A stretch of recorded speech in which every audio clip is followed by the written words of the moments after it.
Now, it is time to be thinking about mulching your garden. You might have already done it, or perhaps you're not ready to do it, but autumn all the way through to spring are the perfect time to think about mulching your borders. Now, what this means is that you are going to be adding a layer of organic matter on top of the surface of your soil. You can do this in your borders, but you can also do it in your containers. It's going to help to suppress the weeds, retain moisture, protect your plants from frost, and also it's going to be broken down. It will become part of the soil. It's adding all that nutrients in that the worms are going to pull down, so you're adding all the goodness into your soil, which is going to mean you're going to be growing better things, and it is going to improve the structure of your soil. Now, if you have got a garden that has got quite clay soil and it's quite wet, and when you roll it into a ball it holds its shape, that is probably a soil that has got quite a lot of clay in, and you can break down the clay by adding mulch. So when we moved here, these borders were really heavy clay, so I ordered in lots of well-rotted horse manure. Now, rather than just laying it on the top, I made sure that we got a garden fork and we really forked it in quite deep, so at least about 30 centimeters. We just kept adding it and forking it all in to really help it break down that clay soil, and then we added a layer on the top. So if you've got problematic soil, it is a really, really great way to help improve your soil. Now, if your borders are full, that's going to be quite difficult to dig it all the way down. But if you're at the beginning of your garden journey and you're noticing that the soil isn't great, that's a really easy way of improving it. Now, you have lots of different options for what you can be mulching with. In the past, I've used well-rotted horse manure. You can buy that at any garden centre in bags, but make sure you check Facebook Marketplace, because there might be a farm local to you where you can actually get it for free. You just have to take bags with you. Always make sure that it's well rotted. You do not want fresh poo because it will burn your plants. So well rotted is key. So if you can get it for free, that's great. If not, I had a guy maybe 15 miles away who actually delivered well rotted manure on a little trailer on the back of his car, and it was half the price of what I could get it from the garden centre. So that worked really well.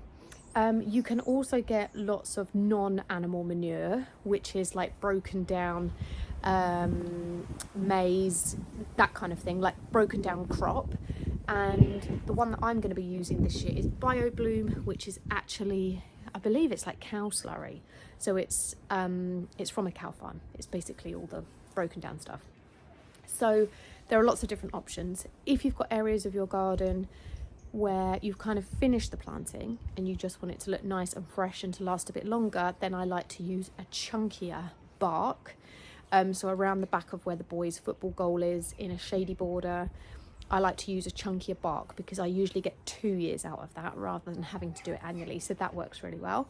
But it is definitely something that you should be doing.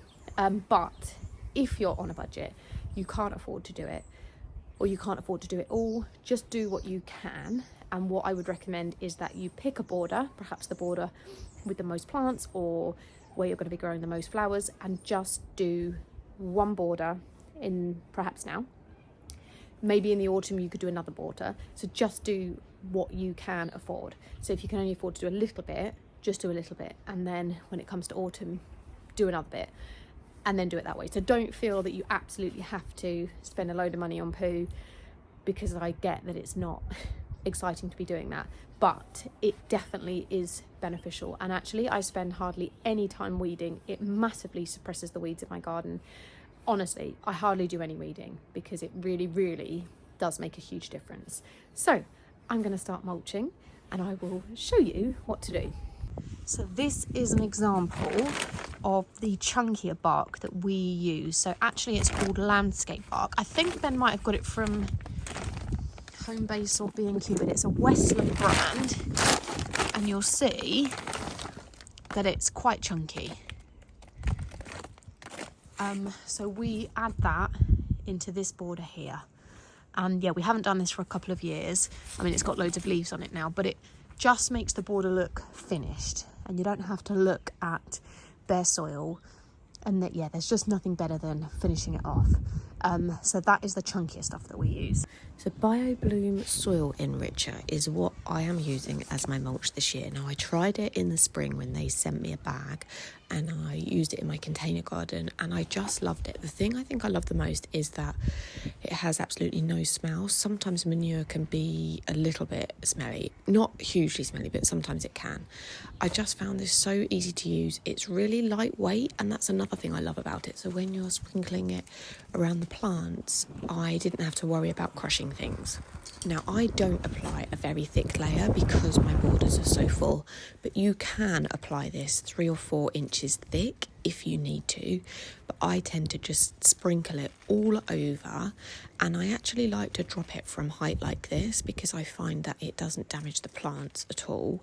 So I tend to just kind of sprinkle and scatter like this. Now, if you've got shrubs, if you've got plants, you just want to move them kind of out the way a little bit and just make sure that you're pushing the mulch all around the base of the plants. And as you can see here, it's just a scattering on the top layer. Now you can see that I've got a little area of self-seeded nigella there, and I'm just lightly scattering over the little seedlings, and it was absolutely fine. Now, what you have to remember also is that a mulch like this, basically look at it as a slow release feed. So it's not only improving the structure of the soil, it's suppressing weeds, it's retaining moisture, it's also feeding that soil. That is why it's so important. So in a garden where you are growing lots, like I am and probably like you are, it really is a good idea to be mulching. Now, the huge bag that I got is tons. Most people's gardens absolutely wouldn't need that. Don't forget your containers as well. So I am mulching this tree that I've got in a pot because that's really important as well. But yeah, for normal people, you probably wouldn't need a huge ton bag. Just buy it by the bag load. So garden centres, you can get your well-rotted horse manure.